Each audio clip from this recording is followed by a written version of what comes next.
લોકશાહીનો સૌથી મોટો પર્વ એટલે ચૂંટણી. બંધારણે આપણને આપેલા હક અને સૌથી મોટી જવાબદારીનું પાલન કરીએ. 26મી એપ્રિલે પહેલા મતદાન અને પછી બીજું કામ. વોટ કરવાનું ચૂકશો નહીં. નમસ્કાર, આપ જોઈ રહ્યા છો નિર્ભય ન્યૂઝ અને હું છું આપની સાથે રીતિ. ગુજરાતની અંદર સ્થાનિક સ્વરાજની ચૂંટણીનો જંગ છે. અલગ અલગ જગ્યા પર જઈ રહ્યા છીએ, લોકો સાથે વાતચીત કરી રહ્યા છીએ કે એમની કેવી સમસ્યા થઈ રહી છે. તમે ઘણા બધા શહેર એવા જોયા હશે કે જ્યાં અપ ટુ ડેટ વ્યવસ્થા તમામ લોકોને આપવામાં આવે છે. તમે કોઈક શેરી ગલીમાં જાઓ છો તો ત્યાં પણ લોકોને જે સુખ સુવિધા જોઈએ છે આપવામાં આવે છે. આ મોટા શહેરોની વાત છે, પરંતુ અમુક નાના શહેરો એવા પણ છે કે નાનું એવું શહેર હોય છે, પરંતુ જો ત્યાં સુખ સુવિધાની વાત કરીએ તો સરકાર સુખ સુવિધાના નામે એમને કંઈ જ નથી આપતી. ડેડિયાપાડા વિસ્તારમાં ફરી રહ્યા હતા અને અમે રાજપીપળામાં પહોંચ્યા છીએ. રાજપીપળા આમ તો નાનું એવું શહેર છે, પરંતુ અહીંયા અમે હકીકત જાણવા માટે આવ્યા કે અહીંયા પરિસ્થિતિ કેવી છે. જે સરકાર છે સુખ સુવિધા આપે છે ખરી, જે ગટર લાઈન નાખવામાં આવી છે એનાથી જે આજુબાજુ જે આખું શહેર છે, અલગ અલગ જગ્યા પર તમે મારી પાછળ પણ લોકો જોઈ રહ્યા છો કે જ્યાં ધંધા રોજગાર અહીંયા લોકો ચલાવી રહ્યા છે. એક નાનું એવું માર્કેટ છે, તો અહીંયા ગટરની વ્યવસ્થા સરખી આપવામાં આવી છે ખરી, કારણ કે જો ગટર લાઈન સારી હશે તો પછી તેમને ત્યાં જે ગ્રાહક આવતા હશે એમને ક્યાંક પરેશાની નહીં થાય. પરંતુ પરિસ્થિતિ એક તમને અહીંયા બતાવી છે કે જે ગટર લાઈન છે એ અહીંયા સૌથી પહેલાં તો ખુલ્લી રાખવામાં આવી છે. નાનું એવું શહેર છે, પરંતુ સુખ સુવિધાના નામે એક વસ્તુ એ બતાવું કે સરકારે અહીંયા જે કામગીરી કરી છે દેખાઈ રહી છે. આપણે ઘણી બધી જગ્યા ઉપર એવું જોતા હોય કે ભૂગર્ભની અંદર ત્યાં ગટર લાઈન છે નાખવામાં આવે છે, જેથી કરીને કોઈ લોકો છે એમને સમસ્યા ન પડે. હવે અહીંયા આપણે જોઈ રહ્યા છીએ કે આજુબાજુ ઘણી દુકાનો છે, અહીંયાથી જ એમના જે ગ્રાહકો છે એમને પસાર થવાનું હોય છે. ક્યારેક ન કરે નારાયણને જો કોઈ એવી ઘટના અહીંયા બને તો પછી એમના જવાબદાર કોણ, એટલે સરકારની સામે પણ સવાલ થાય છે. પણ એમની સાથે સાથે પરિસ્થિતિ એ પણ આવીને ઊભી રહી કે જ્યારે ચોમાસું આવે છે ત્યારે જો આ ગટર લાઈન અહીંયા વ્યવસ્થિત નાખવામાં નથી આવી, ખુલ્લી ગટરો છે, પાણી ઉભરાય તો સ્વાભાવિક છે કે આખા રસ્તા ઉપર ચોમાસાનું વરસાદનું તો પાણી હોય જ છે, પરંતુ અહીંયા પાણી ગટરનું પણ ઉભરાઈને બહાર આવે છે. એટલા માટે અહીંયા સુખ સુવિધા આપવી ફરજિયાત બને છે. નાનું એવું માર્કેટ છે, લોકો અહીંયા ઘણી બધી જગ્યા ઉપર ઘણું બધું લેવા માટે પણ આવ્યા હશે. લોકો સાથે પણ વાતચીત કરવી છે કે એમને ખરેખર પરેશાની થાય છે ખરી, કારણ કે સમસ્યા માર્કેટ નાનું એવું છે દેખાઈ રહ્યું છે. શું નામ છે આપનું? શ્રેયકુમાર. શ્રેયભાઈ, આ જે ખુલ્લી ગટર છે બરાબર, અહીંયા એ પરેશાની થાય છે એમનાથી? થાય છે, મચ્છર ને ચાવે છે અમુક વાર આવતા જતા, અને અહીંયા ગાડી પાર્કિંગ કરવામાં બી તકલીફ પડે છે. ચોમાસામાં ઉભરાય છે? હા, ચોમાસામાં તો આટલે તળિયે સુધી આવી જાય છે પાણી. તો આમની રજૂઆત ક્યારેય કરી છે? કોઈ કામ કરવા માટે આવ્યું, કોઈ બીજી વ્યવસ્થા કરી આપવાની વાત કરી કોઈ? હા, હું અત્યારે ડેડિયાપાડાથી આવું છું, પણ આવું છું મેં શોપિંગ કરવા માટે. તો જણાય છે આટલો ચોમાસામાં બહુ તકલીફ પડે છે અહીંયા. તો કંઈક લેવા માર્કેટમાં ચોમાસામાં આવવું હોય તો ભૂલી જવાનું કે આ પછી થોડાક મહિના પછી જઈશું એવું વિચારી લેવાનું? ચોમાસામાં જ તકલીફ પડે, બાકી એવું કંઈ એવું નથી. ચોમાસામાં તકલીફ. ચૈતર વસાવાનું કેવું છે ડેડિયાપાડામાં? ચૈતર વસાવાનું મને નહીં ખબર. તો રોડ રસ્તા સારા આપ્યા છે? હમણાં ગામમાં સારા જ છે એમ તો. બીજા પણ અહીંયા છે, એમની સાથે વાત કરવી છે. આ દુકાન તમારી છે? આજે ખુલ્લી ગટર અહીંયા છે, પરેશાની થાય છે ને તમને કે તમારા ગ્રાહકોને? નહીં, પરેશાની તો કંઈ નહીં અમારે તો. તો આ ખુલ્લી ગટર છે, એવું હોય મચ્છર હોય તો એનાથી કોઈ પ્રોબ્લેમ? પણ એમાં બધું એ સ્પ્રે બીજું કરે છે દર અઠવાડિયામાં, એવું બધું કરે છે, એટલે મચ્છરની કંઈ એટલી તકલીફ નહીં. એટલે સાફ સફાઈ કરાવવા માટે આવે છે કોઈ? હા, સાફ સફાઈ બિલકુલ રેગ્યુલર આવે છે. એટલે ગ્રાહકો કોઈ ફરિયાદ લઈને નહીં આવતું ને કે આ થાય છે? બિલકુલ કોઈ નહીં આવતું. એટલે સારું છે કે ખુલ્લી ગટર છે, પરંતુ સાફ સફાઈ છે એ રેગ્યુલર કરવામાં આવે છે. બીજા પણ છે, એમની સાથે પણ વાતચીત કરવી છે. બા, શું નામ છે? કેટલા વર્ષથી અહીંયા ધંધો કરો છો? અમારે તો ખાસ 50-60 વર્ષથી અહીંયા જ છે, દુકાન જ છે. તો 50-60 વર્ષ પહેલા તમે આ દુકાનની નીચે ગટર લઈને આમ ખુલી છે, એ પહેલેથી આવી જ છે? હા, પહેલેથી જ આવી છે. કોઈ પરેશાની થઈ ક્યારેય? કંઈક તૂટી ગયું ને કંઈક નીચે પડી ગયું કે કોઈ લોકો કંઈક લેવા આવે છે? એવું તો થયા જ કરે. તો લોકો ફરિયાદ કરે છે કે આવું ન હોય એમ, ક્યાંક બહારથી આવેલા લોકો કરે તો ખરા ને ફરિયાદ. તમે કે ઉપર રજૂઆત કરી લોકોએ સાથે મળીને? આટલી બધી દુકાનો છે તો કોઈ રજૂઆત કરવા તૈયાર નથી. કેમ? તારે શું કરે? એકબીજાને માથે ઠેલી પાડે. તો સાફ સફાઈ રેગ્યુલર થાય છે? રેગ્યુલર થઈને કચરો ઢગલી એવી આવે તો અમારે ઉઠાવવાની.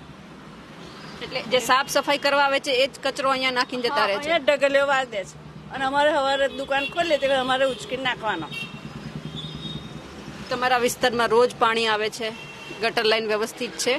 પાણી તો રોજ આવે છે. તો તમે અહીંયા જ રહ્યો છો? ના, હું ના પરામ રહું છું.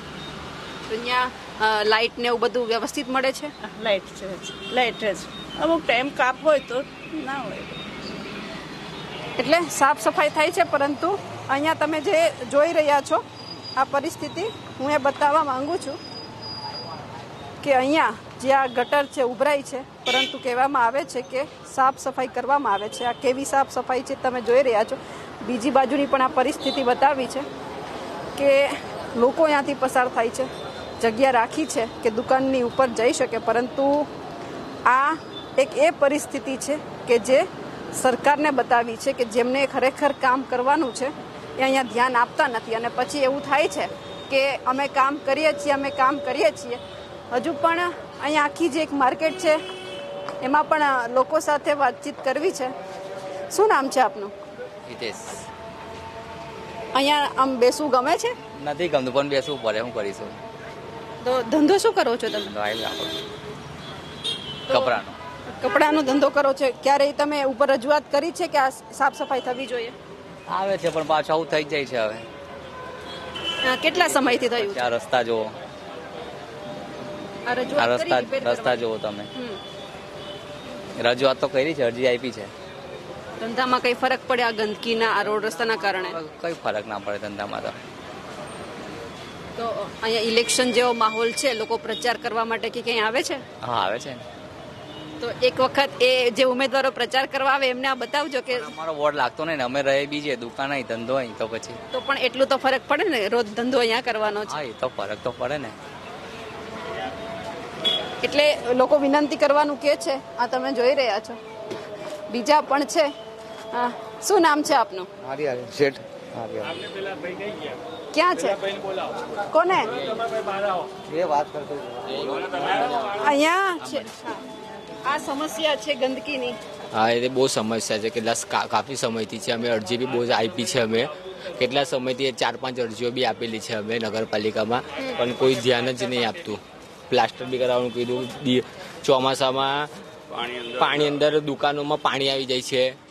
એકદમ અમને કેટલી તકલીફ થઈ જાય છે, બહુ તકલીફ થાય છે ચોમાસામાં. કારણ કે થોડોક વરસાદ પડી જાય, 15-20 મિનિટ વરસાદ પડે તેમાં દુકાનોમાં પાણી આવી જાય છે. અમે કેટલા સમયથી અમે અરજી આપેલી છે, કાફી 6-7 વાર અમે આપેલી છે, પણ કોઈ જાતનું કોઈ નિરાકરણ આવતું જ નથી અહીંયા. ને ગટરોમાં બી એકદમ ફૂલ અહીંયા પાણીનું પીવાનું પાણી આવે છે. બધા આદિવાસી સમાજના લોકો બધા આવે છે પાણી માટે તરસ છે. આ બધું પીવાનું પાણી છે. ત્યાં બી જરા એકવાર કેમેરામેન ત્યાં બી બતાવજો. તમે ઉભા થઈને બતાવો ક્યાં છે, કઈ પરિસ્થિતિ છે? આ પીવાનું પાણી છે. આ પીવાનું પાણી છે. અહીંયા ગંદકી કેટલી થાય છે તે જો. બિચારા માણસો પાણી કેવી રીતના પીવે. આ બધા કીડાઓ બી ચાલે છે. આવું બધું પાણી પીને પછી બીમાર પડે છે ને માણસ. કેમ કે એક જ સમસ્યા છે અમારી આ પાણીમાંની સમસ્યા. કેમ કે બધા માણસ બધે પૂરે ગલીવાળા છે, આજુબાજુવાળા છે, બધા અહીંયા પાણી પીવા આવે છે. ને આ જે વધારે પડતી સમસ્યા એની છે. આ રોડની સમસ્યા કેમ છે? કેમ કે જેટલી બી બધી પબ્લિક જે માર્કેટમાં આવે છે આદિવાસી સમાજની, તે બધી આ ગલીમાંથી જ જાય છે. તો આ ગલીમાંથી જેટલા આવે ને તો અહીંયા ઠોકર ખાઈને પડે જ છે. કેટલા બી બુજુર્ગ આવે છે તો બિચારા પડ્યા છે. અહીંયા ઘૂંટણમાં બી બધાને વાગેલું છે. કેટલાને અમે ઊભા કરીએ છીએ. બહુ સમસ્યા છે. ધારાસભ્યને રજૂઆત કરી? ધારાસભ્યને હા, અરજી બી આપેલી છે. જાહેરાત બી કહીએ. બધા કહે છે કે કરી આપશું, પણ હજુ 4-5 વર્ષ થઈ ગયા, હજુ કોઈ નિરાકરણ નથી આવ્યું.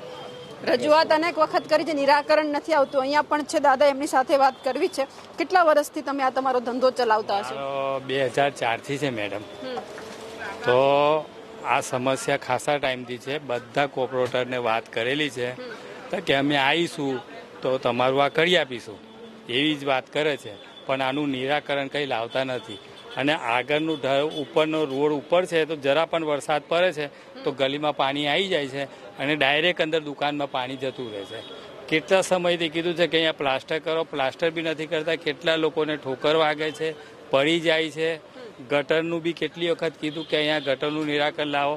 હવે આ ગટર તમે ભરેલી ને ભરેલી છે, નથી એને કોઈ સાફ કરવા આવતું કે નથી એને કોઈ જોવા માટે પણ આવતું. તો હું એવું રજૂઆત કરું છું કે આનું નિરાકરણ જલ્દીથી, ખાલી અમારે ઊંચું નથી કરવું, ખાલી પ્લાસ્ટર કરવું. પ્લાસ્ટર કરવાથી શું છે, વધારે પાણી અંદર જતું રહેશે. ખાલી રેતી અને સિમેન્ટનું પ્લાસ્ટર કરવાનું છે ને આનું એક ગટરનું નિરાકરણ લાવવાનું, એના માટે કાયમ બંધ કરી દેવાની છે. બસ આટલી રજૂઆત કરવી છે. તો આ ગટરનું પાણી છે ક્યાંથી ઉપરથી આવતું હશે? ગટરનું પાણી અહીં આગળથી ઓટ વાગે છે. આગળ જે મેન જાય છે ને મેડમ, એ અંદર આવે છે. એટલે આ ઉપરનું ઢલાન છે ને પેલું રિટર્ન થાય છે. એટલે આગળ નિરાકરણ થતું નથી. આગળથી ગટર સાફ થાય તો પાણી જાય ને, આગળની ગટર જ નથી થતી સાફ, તો પાણી પછી અંદરનું અંદર જ રહે અને સાફ કરવા પણ નથી આવતા કોઈ. તો હું એ જ રજૂઆત કરું છું કે જલ્દ સે જલ્દ આનું નિરાકરણ આવે. બસ નિરાકરણ આવે. દાદા, શું તમે પરિસ્થિતિ કહો છો અહીંની? આ જે પાણીના જે ગટર આગલી લાઈન ખરી ને, તે આગલી લાઈનની બધું પાણીનું બેગ સેરવી કચરું ફસાય છે, તો બધું પાણી ગટરનું પાણી ગલીમાં આવીને આખી ગટર ભરાઈ જાય છે. રાહદારીને આવવા જવા માટેનો રસ્તો બી નથી રહેતો.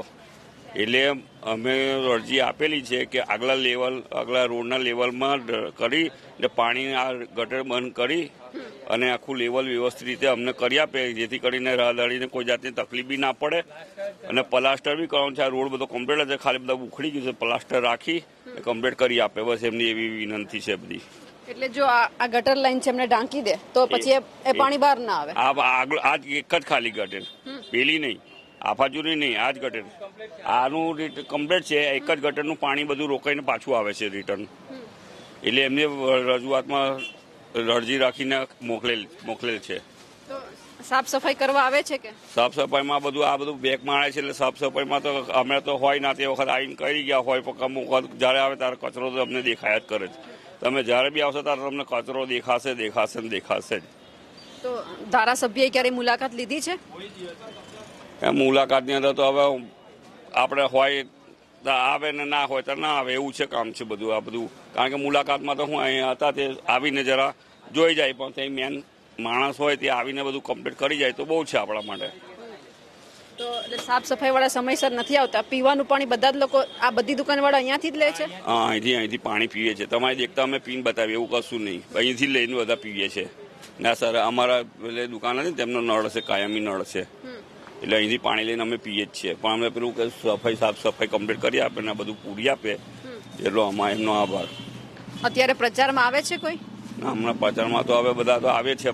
પ્રચારની અંદર તો આપણે શું કહેવાનું, હવે પ્રચારની અંદર આવે તો બી શું બોલવાનું. હમણાં તો બધું હા જ કરવું પડે. એમની બી આ કરે આપણે જોઈએ. સમસ્યા અહીંયા છે. એ લોકો એક વિનંતી કરી રહ્યા છે કે જ્યાં રોડ રસ્તો છે એ વ્યવસ્થિત બનાવવામાં આવે, જ્યાં ગટર આ ખુલ્લી છે એમનું પણ વ્યવસ્થિત સમારકામ કરાવવામાં આવે, કે જેથી કરીને આ જે પાણી છે બહાર ના આવે અને જ્યાં નળમાંથી જે પીવાનું ચોખ્ખું પાણી એ તમામ અહીંયાના જે તમામ રાહદારી હોય છે કે લોકો હોય છે એ પીવે છે, તો એમને પણ એ શુદ્ધ પાણી મળે. અને એમની સાથે જો આ બધું બંધ થઈ જાય તો પછી એક રસ્તો છે એ પણ ચોખ્ખો થઈ જાય. ચોમાસામાં પણ આ પરિસ્થિતિ ન થાય. ધારાસભ્યને પણ કહેવાનું છે કે એક વખત તમારા જે ઉમેદવાર ભારતીય જનતા પાર્ટીના હોય એમને એક વખત કહેજો કે મુલાકાત લે છે તો આ બધું નિરીક્ષણ કરે, જેથી કરીને આમના ઉપર ધ્યાન આપવામાં આવે. ચૂંટાઈને ખાલી ઓફિસમાં ન બેસે, આવી જે સમસ્યા છે એમના ઉપર પણ ધ્યાન આપે. અમારા અહેવાલને લઈને આપનું શું માનવું છે કમેન્ટ કરીને ચોક્કસથી જણાવજો. સાથે જ અમારી નિર્ભય ન્યૂઝ ચેનલને લાઇક, શેર અને સબસ્ક્રાઇબ કરવાનું ભૂલશો નહીં. નમસ્કાર.